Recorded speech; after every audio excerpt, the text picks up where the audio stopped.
right, hello everyone. Welcome back. Hello, why am I waving? No one can see me. They'll see you too. Not the fan. Love the fan.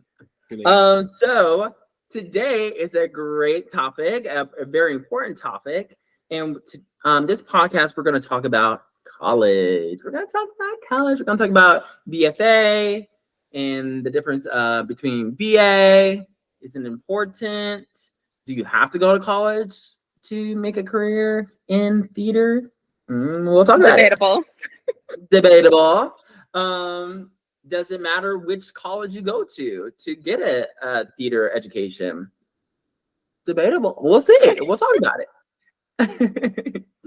But I think what we should first start off with is what is the difference between BFA and BA? Mm-hmm. What is the difference? I think for me, the difference is BFA, Bachelor of Fine Arts, is more like performance based, and like you're going to school specifically to learn how to perform. Mm-hmm. And that's like what you're going to be focusing on. I feel like BA, Bachelor of Arts, is focused on like the art of like acting and the history, or like the history of theater, the history of dance, whatever BA you want, like you choose from. Because me, I didn't get my BFA. I got my BA in journalism, which is like writing, all the same thing. So I think that's kind of like my little definition of like the difference between BFA versus BA. What about you, Natalie? I definitely think BFA is more filtered.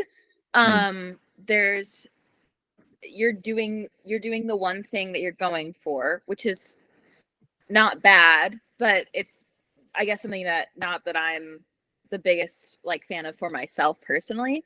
But BFA is more filtered and you're doing the one thing. So if you're going to school for musical theater, like you're doing all things musical theater, but BA is you get to do tech theater, you get to do acting, you can do like theater history, or if you could even do the arts admin path. Like there's so many different like things that you can get out of a BA. And both are fine, whichever one fits you, BFA versus BA. But I do like the opportunity that BA gives to kind of expand past just the one thing, because that's just a personal preference. But yeah, I think one's more filtered than the other for sure. For sure. Yeah, I completely agree. What I have is what I wrote down basically. BFA stands for Bachelor of Fine Arts, usually for students getting a degree in visual or performing arts. BFAs usually have a more intensive and practical approach compared to BA, which you two are talking about. Basically more filtered, and that's literally all you are doing. It's your performing arts, period. There are performers who have gotten their BFA include Bradley Cooper, Lupita Nyong'o, Viola Davis. Some stage performers are Billy Porter, Sen Foster, Audra McDonald. And then a Bachelor of Arts, BA degree, is a broad-based undergraduate program that encompasses a whole wide range of academic disciplines, including fine arts, humanities, and social sciences. This is considered a more well-rounded education, and it helps the development of critical thinking and analytical skills. Performers include Tom Hanks, Natalie Portman, Jake Gyllenhaal. Stage performers include Lin-Manuel Miranda, Idina Menzel, Patti LuPone, who did not get her BFA degree, I found out. That's so interesting. I never knew that. Right? Isn't that interesting? Some of these professional performers, they actually like got like intensive like certificates, or like, you know, they did like programs, but they did not do or get a formal degree, which is very interesting. Yeah, I know. I think Rami and Karamalou didn't ever go to college at all. If I'm correct. Oh, and Lindsay Mendez. I don't think she went. I remember. Yes, yeah, you're right. Never went to I college. think you're right, Terrence. Yeah. Some of the baddest So Mhm. literally, the baddest bitches. and so I was looking up stage performers who didn't get their BFA or BA, and this will actually go into our discussion as is it even important to get either. Hugh Jackman did not get a formal degree. He opted for personal acting and singing training instead, of course. Leah Salonga did not pursue formal training. However, she did pursue a professional career at a very young age Yeah. through auditioning in local theater. So she got her practical experience from just performing. And I'm sure, of course, this is a caveat, that a lot of these performers, after you become really well known, or just you get affluent and a lot of funds coming in, you get a personal trainer. So Yeah. Really, right. Yes. Bernadette Peters did not get a formal training. Oh my gosh. She gained experience from a young age. Kristen Chenoweth studied musical theater at Oklahoma City University, but did not obtain a formal degree. Yeah. Oh my Neil gosh, Miss Chenoweth. Right, Miss Chenoweth. Neil Patrick Harris began as a child actor, but he did not get Actually, Right. why We were were we both like, talking? I said, me and Ellie were like, but okay. then I remembered Doogie Howser, and then I was like, wait, never mind. right. I take it back. I take it back. And Andrew Lloyd Webber did not get a formal degree.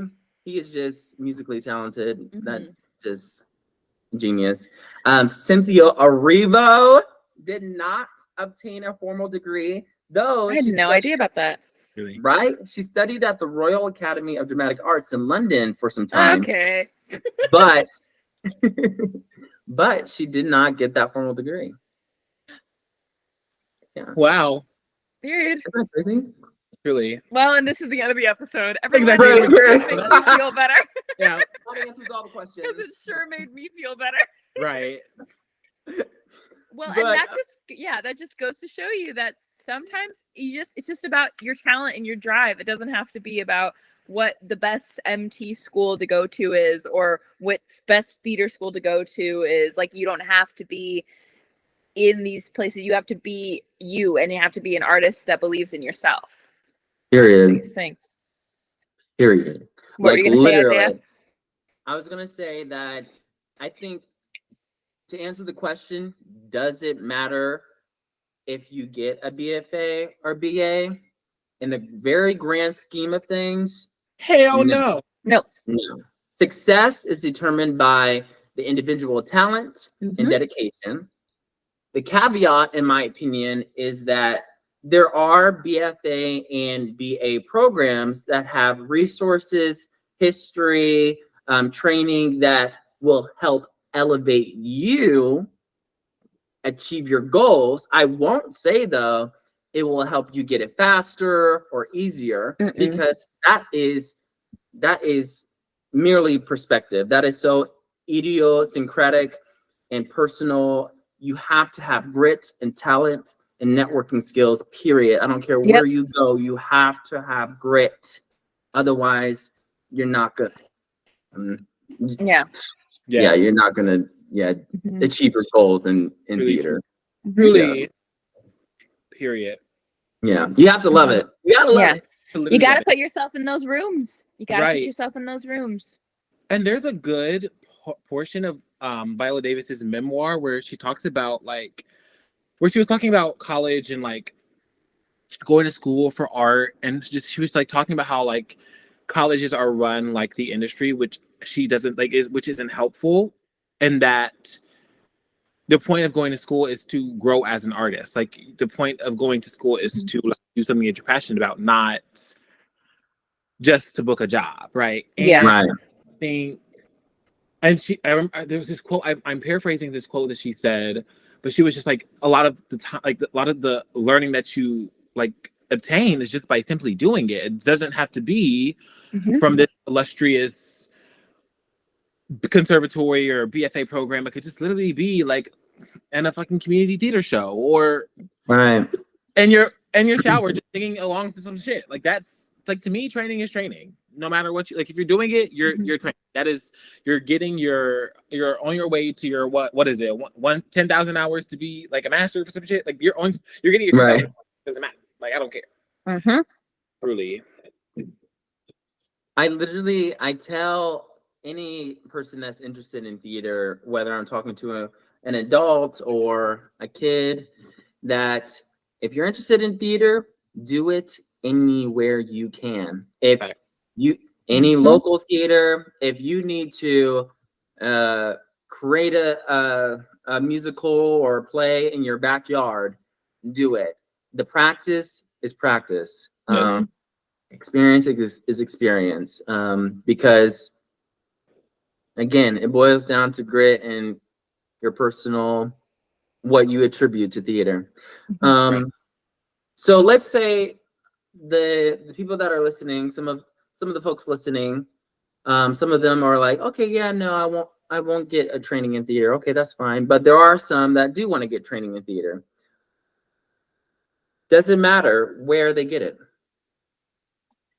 Honestly, I want to say yes and no. Mm-hmm. Should we tell our backgrounds real quick? Oh, we should sell our backgrounds. Background. So for me, because that question is so nuanced, Isaiah, where you have to like, because there's the question of like, doesn't matter where you get it, but you also have to understand like college is expensive. Not a lot of people can go to school to get their BFA, and which is like a perfect segue into my story, my Violin. Violin.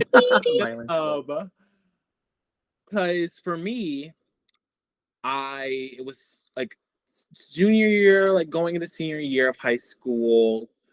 Obviously, you get the question like, what do you want to do after high school? Like, what do you do for college? And I was always like, I want to get my BFA in acting. I want to go to school to become an actor. Like, that's what I want to do. Like, I want to like. There's nothing else. And then there's always. I was thinking about this. There's always like that talk. I feel like for Black artists and young artists specifically, where it's like, well, that's great or whatever, but how is that going to make you money? And I will never forget, I was literally on FaceTime with Tarek Anthony because because I again, like all of like the NYU's, the Florida States, all those schools were not like those were not on the table for me. So I literally was like, it was for me, it was literally Ball State or bust. Like it was that's the only school that I know that's good, that I know people who are going to this program and like have read about good things and done race research. And um my senior year, I had originally like did the application for the general school, got waitlisted to the school, and then I auditioned for the BFA acting program and musical theater programs. So then I got into like I literally got directly admitted into the BFA acting program. I was like, okay, great, yada yada yada.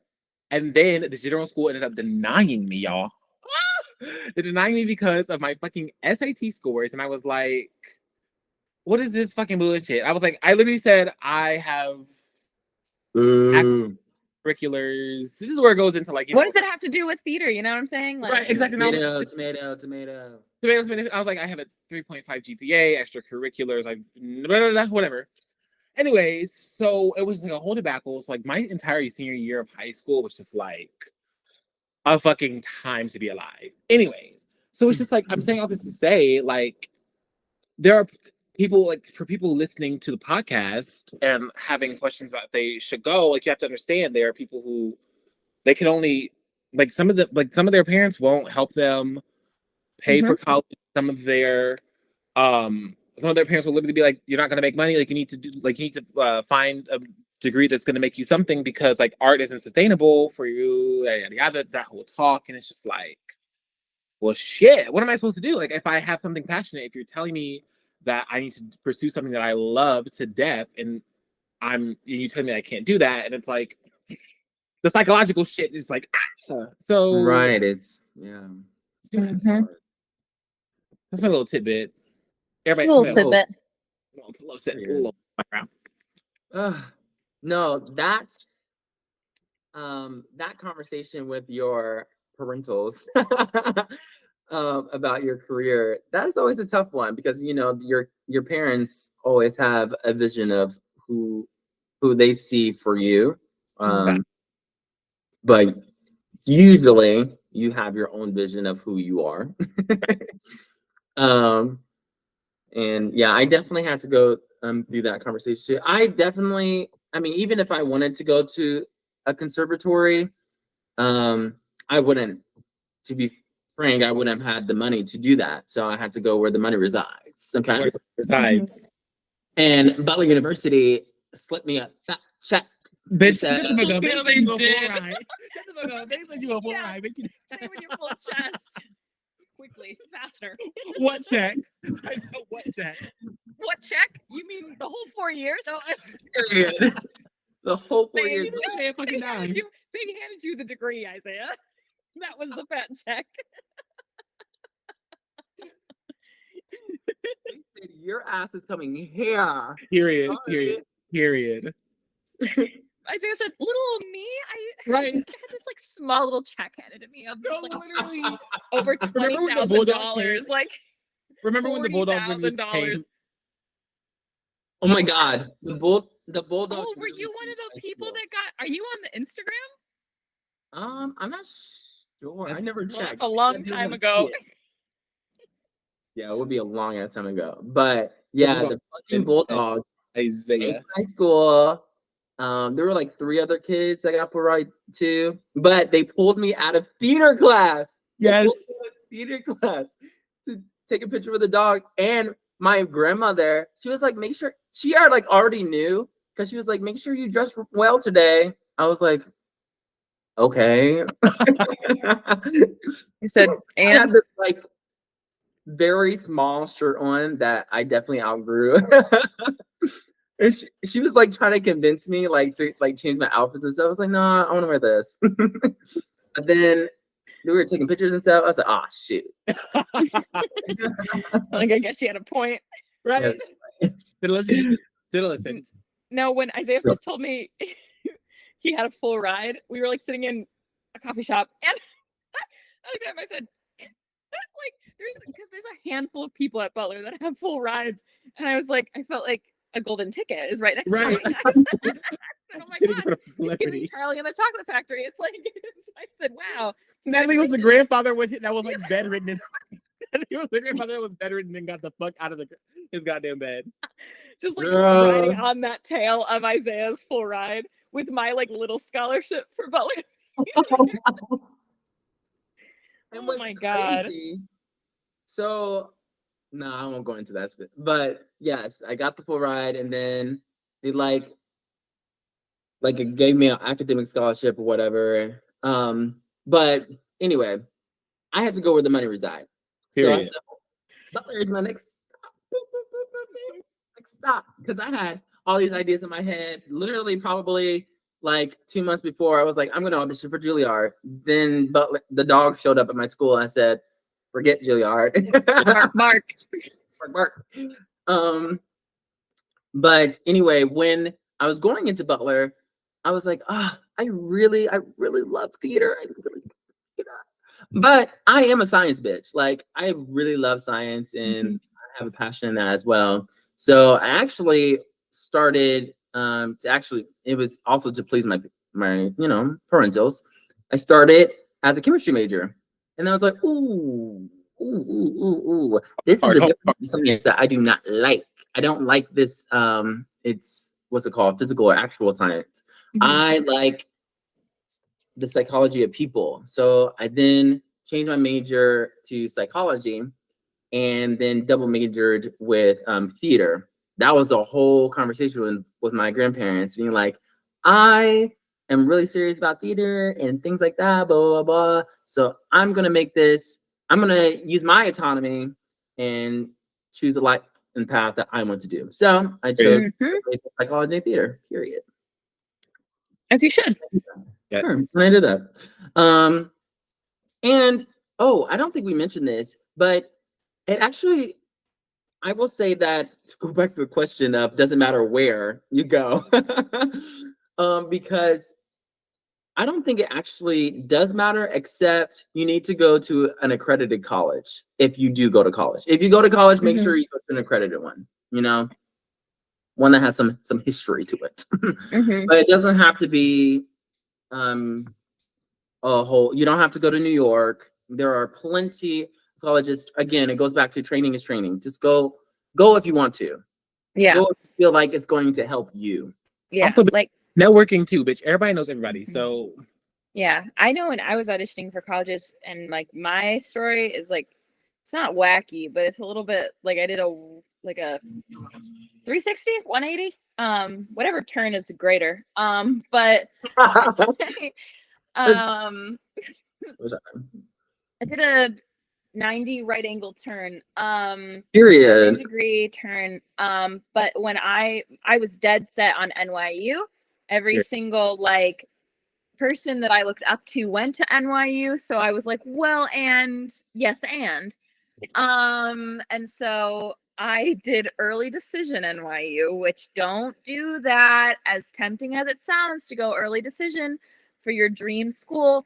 Just go unless you're 100% confident your ACT scores are through the roof of like where they should be for that college, and like I don't know, just know what you're getting yourself into, because I was an 18-year-old and I like went into this NYU audition. It was the best audition probably of my life, just because everyone was really kind, because we were all equally as nervous. So we were super, like, everyone was just like so welcoming and kind. You were making friends like out the wazoo, because also there was like, I don't even know how many of us, like maybe like over 100, and then they literally told us like 50 people will be getting in like from this group, or like there was so many of us in the room. And you have either, I might be wrong about this, but you have like the acting studios, but then there's also the MT program. So I was like, if I'm not MT, I'd love to be in the acting studios. So I had like those two options.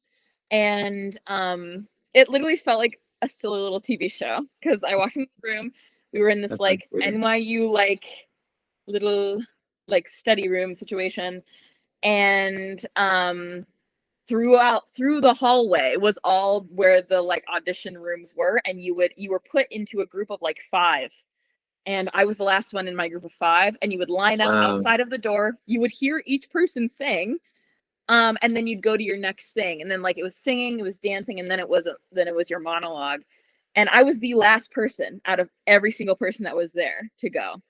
I was the last, and they literally told me saving the best for last, and I didn't get it. So I said, wah, wah, wah. And I think it's partly because my ACT score was pretty low, like lower than it should be for NYU, should be, quote unquote. But it was a very interesting. And then after that, I kind of, lost some hope, because I said, oh, like that's disappointing. And I was scrambling, because I was like, this was my only option. This is the only thing I wanted, and like, and I even like my parents were on board with it, like, and I was very privileged and very thankful, that they gave me so many opportunities to audition for schools that, were expensive. But I kind of then was trying to switch gears and scrambling, because I was like, I don't know what else to do. And so I applied for like, I believe Pace. I applied for Marymount. I got in academically, but I didn't audition. Like, so there was like, it was scrambling, because I was late now on everything, right? Like I was late because I was dead set, right? So real. And then a certain person suggested Butler to me. And and I was again scrambling, didn't go to a school for anyone, would never do that, but they had a good program from what I saw, and I was kind of running out of options. I even tried to apply to Ithaca for tech design. I said, I don't know what I'm doing right now. I was just, and then like literally after that Ithaca like interview thing, I literally said, I'm gonna go for a BA, because none of this is making sense. And so I applied for Butler, and I got in.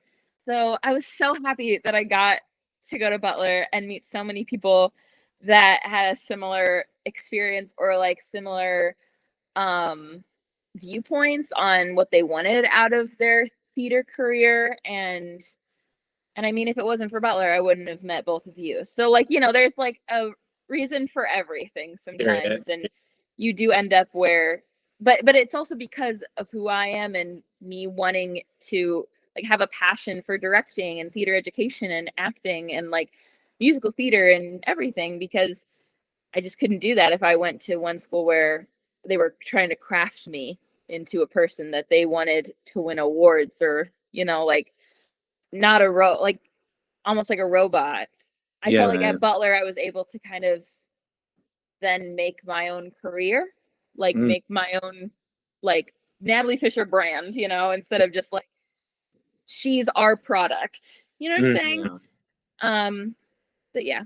Oh, that's a good when you talked about like being a robot, because I kind of like, this is a perfect segue into like, I think another thing I want to talk about was like the politics of like a BFA and how like desirability politics kind of play into how or who like is the selected 25 students out of everybody that auditions. And it's like every year when that unprecedented beautiful class of whatever comes out, and you see all these people getting there, like the next class of BFA people, and it's like skinny people, skinny white people, skinny white blonde bitches, straight white men. Or it's like they're trying to meet the quota or whatever it is. Yeah. And it's just kind of like, I feel like it's just been a competition with musical theater schools to see who can have the most diverse or inclusive like people. It's almost giving cast. Like, these are the people I cast. Like, look at my diverse cast. Right. From No, this because season. literally, it's funny because I pulled up the picture of when I'm sick. people Well, listening can't see, but the it's proof like is in the pudding. I'm actually screaming. it's actually insane. Like, oh my god. So just like, yes, Natalie, yes. Yeah. I mean, and it's just such a repetitive beat, and I think that's why a lot of talented people don't even try, because like they just feel like, and like granted, BFA schools, like MT BFA schools, there's a lot of talented people that should be in those schools. Yes. But like they probably won't audition because they're like, I'm too big, I'm not white enough, you know, I'm not able-bodied enough. like able-bodied enough, like everything. Like I think there's so many levels to it.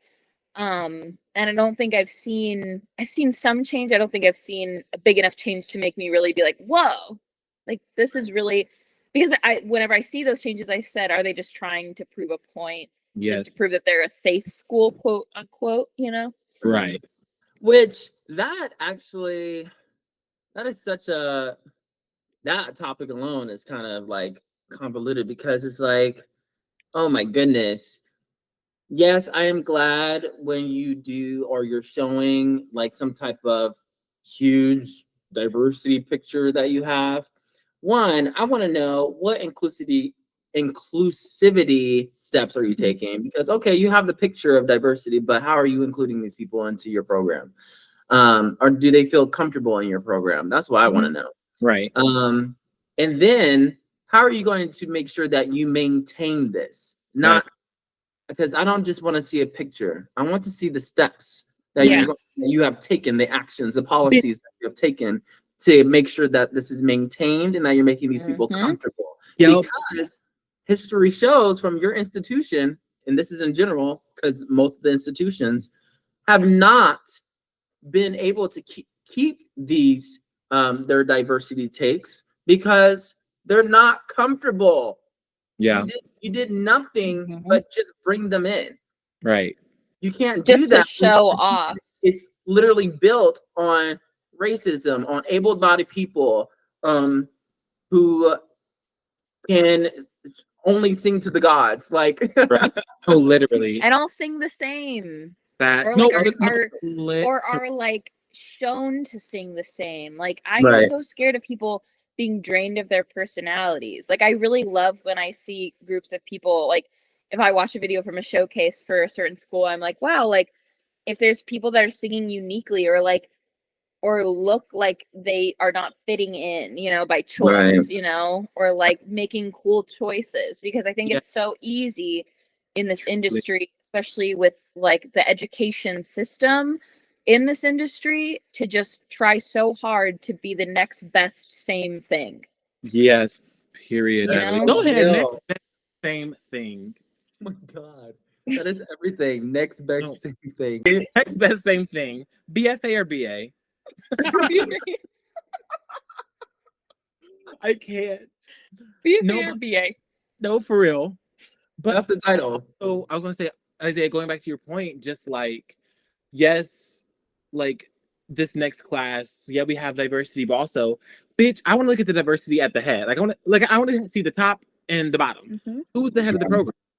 Who are the professors? Am I, as a Black BFA student, walking into a master class with another Black professor or another Black whatever, or fat or like disabled person? Like, I need to see myself in every single aspect of the program. Yeah. Right.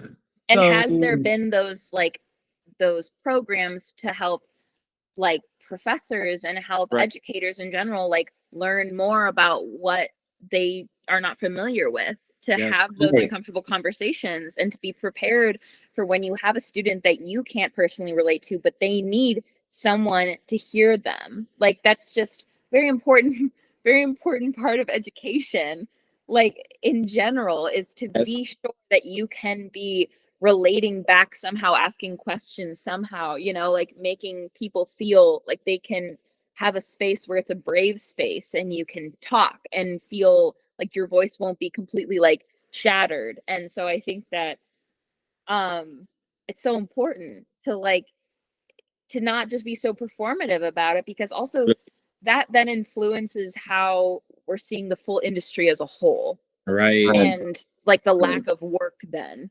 The lack of work, the work that people don't want to do. I think that's what a lot of 2020 taught us, is how, again, like all these companies are making all these statements. Broadway had a statement, like literally Black Broadway was like, dear white theater, and people didn't work. People Yeah. were, but when they saw that the work they had to do, Mhm. it was like, Like, oh, revert back to what we were doing to make us money. Because to a lot of people it's a Yeah. trend, like it's Yeah. a cool Right. trendy thing to support Black voices in Right. like a certain time, and that's not true, because if you're just doing that, you're actually not supporting Black voices, you're actually hindering Black voices. Because And when Yeah. the yeah, trend or when the trend isn't trending anymore, where are you at now? Mhm. When the Exactly. BLM isn't the leading hashtag, what are you doing? Mhm. what are Like, you would doing? you say something, or are you just going to be quiet? Exactly. Oh man. Right. Oh, Yeah. white silence is violence. We'll Oh, see you geez. soon, Nap. Anyway, white silence is violence. We gotta build this shit from the ground up. I Burn it think down. I think a lot of institutions are just a lot of institutions just Natalie. Oh my God. Period. As what I was saying is that a lot of institutions, they I think are just afraid or just don't know what to do, especially when they don't have the faculty to show the diversity. And it's like there are actually several things. It's quite simple. You can bring people in. You can, first of all, well, backtrack. First thing is to train your faculty. Train them. There are plenty of organizations where they will actually come into your institution and teach your providers, your educators, and give them the skills and the life lessons to interact and make sure that you are focusing your lesson or aiding your lessons for a more wider or array of students. And then secondly, if you don't have the faculty to show that you have diversity, bring in people. You can bring in guest artists. You can do any of that stuff. Like, you don't have to have the same people every year. I really appreciate Bel Air for having, bringing in guest artists that were worldly, exposed me to a lot of different types of art that I can use in my practical world. And another thing is, if you go for a Bachelor of Arts, a lot of institutions will have emphasis. So like, although you're not, going into a conservatory, you can build your schedule to have a more intensive practice of stage performing or some type of technical theater degree or vocal performance or something like that. So that's And also an option. yeah, it's so important to like have those experiences too, because it's like a worldly, like cultural, like new experiences you can learn, which I think the more you can embrace different cultures of theater, I'd say, like, or of this industry or the arts in general, like you will expand your knowledge and maybe find something that you maybe connect with even more, like deeply, that you'd want to learn about, Like there's so many layers to the arts and to theater performance. And I'm very grateful for that training at Butler as well, because like there's so much, especially the indigenous theater training we were given was, Oh my oh goodness. my gosh, like I don't know where else I'd really get that. Like Oh my truly, gosh. because like how grateful are we to have been given our professor, and like when there was a visiting artist, Madeline Saya, like I'm so Yeah. grateful to have worked with her and like learned from her. And I mean our professor Courtney Moeller, like everything that they, all that information that they gave me, like it's I carry it like with how I look at theater, like through what they taught me. And like I don't know, Literally. it's just so nice to learn about so many different sides of theater, because there's not just the one filtered that's been ran by mostly old white men. Period. Well, yeah. Sure. But here's the thing, everyone. We are also working adults. So, and we are recording this very late and we are tired. So, we will be back for literally part 2, like we just said. Okay. Good. Perfect. Yes, y'all. Be safe, y'all. We'll have more information. Thank you for listening to General Admission. General Admission is produced by Terrence Lambert, Isaiah Moore, and Natalie Fisher. Our editing engineer is Aaron Smith. Our director of social media marketing is Jenica Albert. Our music is by Maxine Wilkins, and our graphic design is by Paige Jones. Until next time, bye!